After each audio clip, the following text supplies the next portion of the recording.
All right, here we are, kinesiology 230. We're jumping into chapter 21.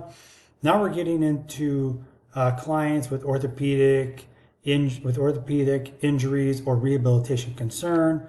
And this is presentation one. We're going to jump into an introduction and just orthopedic concerns to start off. All right, this is the overview. You can pause it to kind of read through these, but this is what we're looking at starting on page 563, I believe it is up there. If we look at this, they try to have two broad classifications of injury. That's macro trauma and micro trauma. And with macro trauma, it's injury with sudden and obvious episode of tissue overload. With micro trauma, this is a result of, if you want to think about like small accumulations of tissue damage over and over and over for a long period of time. I would tend to look at this in terms of like macro trauma would be an acute injury, it happened in the moment, whereas a micro trauma would be like a more chronic type of overuse injury. But I will say this, when you work with people, what you'll find is oftentimes, many times, a chronic activity of daily living will cause a chronic, or in this case, a micro trauma type of injury. But I will also point out that oftentimes your clients will at some point in their history perhaps have had a major injury of some variety, perhaps a car accident, caused macro trauma, using the book's parlance here. There was a sudden and obvious episode, and they ended up with whiplash, and because of the whiplash, it changed the way they carry themselves or how they hold their head and neck, or perhaps there was an injury with the shoulder, or perhaps they had a dislocation in their shoulder playing a sport, and it causes a series of domino effects that you don't see at day one, day two, day three, but by the time the person reaches you after 20 years of content, they have these micro traumas, or it's more like an overuse type of situation. And so oftentimes an acute traumatic injury will manifest chronic symptoms. And I can't stress that enough. That ain't in the book, my friends. That's an Adrianism all day long. But having been in this industry long enough, I can tell you there's oftentimes where you get 3 weeks deep into workouts with your client, and you say, gosh, you're really carrying yourself kind of funny on the right side of the body. I want to take a look at this a little more. And they go, well, maybe it's because of that car accident I had. I was actually T-boned by another car when I was 22 years old. They're like, well, that would have been great to tell me on the intake, because it would have expedited a lot of this whole process. But that's usually the conversation and how it maps out when you have somebody who had an acute traumatic injury that causes a chronic adaptation later on down the road. All right, so the impact of injury on function. They talk about range of motion over here, and they talk about the collagen cross links, and it's the scar tissue, and it's kind of like that keloiding that you see that scar tissue brings, where it's a tighter kind of material. It's a little bit more dense. They refer to it as kind of like a fibrosis, where the tissue is less supple. But I would take a moment to just kind of familiarize yourself with this little section. But you know, an injury can have a detrimental effect on range of motion, on strength, on balance, on coordinated movement.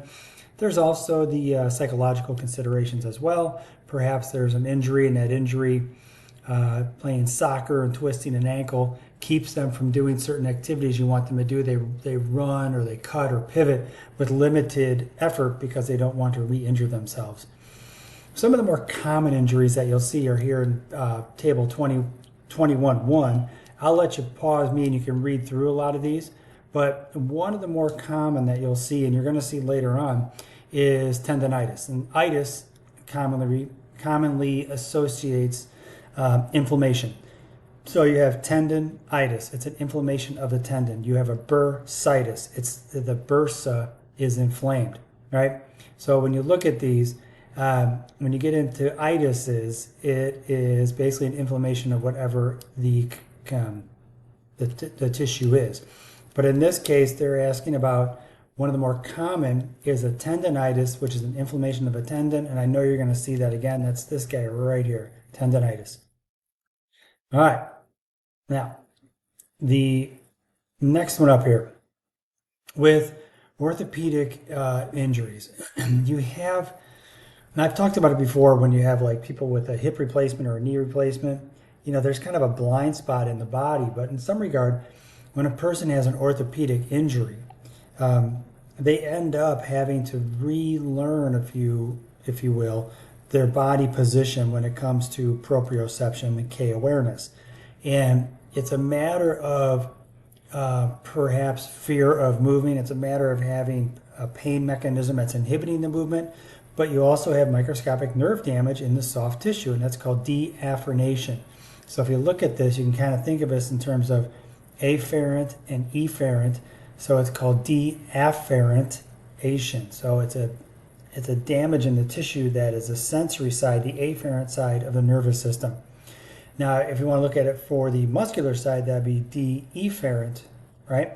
That would just be the actual opposite side of the central nervous system communication that happens up and down the central nervous system, as we've talked about. So with this, it makes sense that you're going to have some type of injury, post-injury rehabilitation that will include basically movement re-education, which is proprioceptive based, balance oriented, coordination, perhaps standing on one foot if it's an ankle or hip injury or knee injury. And it's a matter of heightening that afferent side of the central nervous system and getting the sensory side really keyed in to be more, if you will, proprioceptive and have a better understanding where the body is in space. All right. After injury. Now this is a little bit quirky, and the book has a couple different questions regarding this. You have these different phases of tissue healing after an injury. You have an inflammation phase, a repair phase, and a remodeling phase. These do overlap, okay? There is overlap on these. You can kind of view them as a continuum, but it's a continuum that does overlap one to the other. And it's not exactly a linear progression, because many times as a person is going through their rehab protocols, they may have a little regression, right? And they may end up getting a little bit inflamed as they're going through the repair process, and you have to regress some of the work, long story short. But it's each phase, as the book notes here, is associated with known outcomes.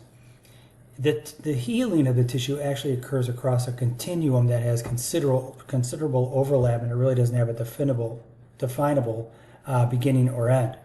So the inflammatory phase, they talk about, in this phase, you have the tissues themselves, they've been damaged, and as a result, they mention these chemical mediators and histamine and bradykinin, which are released. These increase blood flow and capillary permeability, causing edema. So what happens is you have a gathering of fluid around the injury itself. And it limits the ability to contract because it presents a physical barrier, right? But there's a certain logic to this where you have to be able to move to help flush those types of fluids and actually bring more nutrients to the area that's affected. The repair phase, you'll still have this kind of inflammatory phase that will continue, but tissue repair begins within 3 to 5 days after the injury, or up to 7 days in severe cases, and can last anywhere from a few weeks to 2 months. And I think there's a random question on that somewhere else, but there's no definitive ending to that phase, and there's no definitive beginning to the repair phase. Rather, it's kind of transitional, and I do agree with that.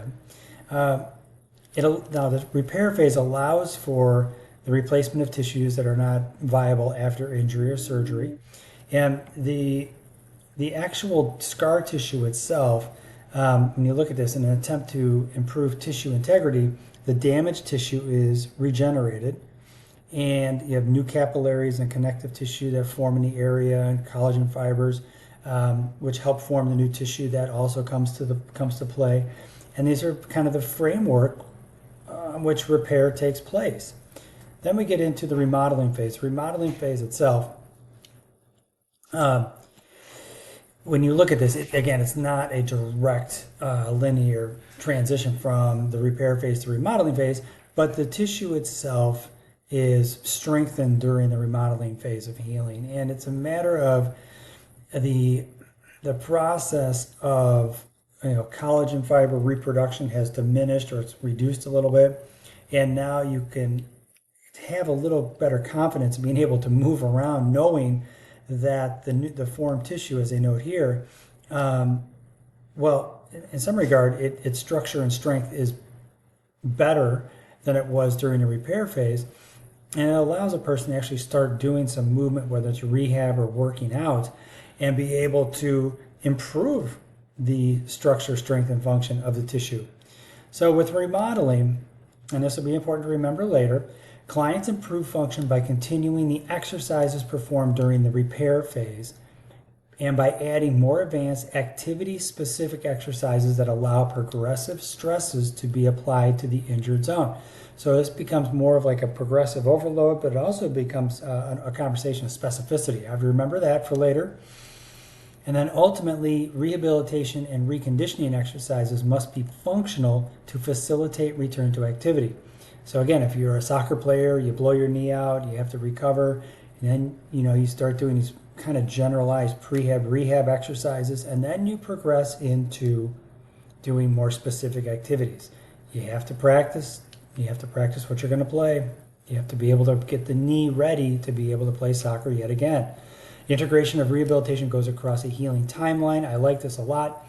And I like how you talk about these different goals here, whether it's just control the pain on the front end during the inflammatory phase, or when you get into balance, proprioception, strengthening, functional strengthening, return to pre-injury activity, you're in the remodeling phase. So this gives you an idea of kind of that continuum and how you progress. And as they noted, there is some overlap here between these phases. And what you see is they show this in terms of like in the inflammatory phase, once you get out of control, pain, inflammation. But I will tell you, as you work through some of the limitations you may have in range of motion, flexibility, balance, or strength, you may have a little bit of an uptick in the inflammation that you feel and soreness that you feel at the surgical site or the injured site. And you just have to kind of work through that and be able to get back into your repair and proliferation. And then even in the remodeling phase, you might have some days where it's just a little bit more inflamed than others, and that's just part of the rehabilitation process. So you have to guide your athletes on the front end regarding this process. If you're a physical therapist or if you're going to be an athletic trainer, it becomes a conversation like, no, I know, Jennifer, you blew your knee out, you just had surgery.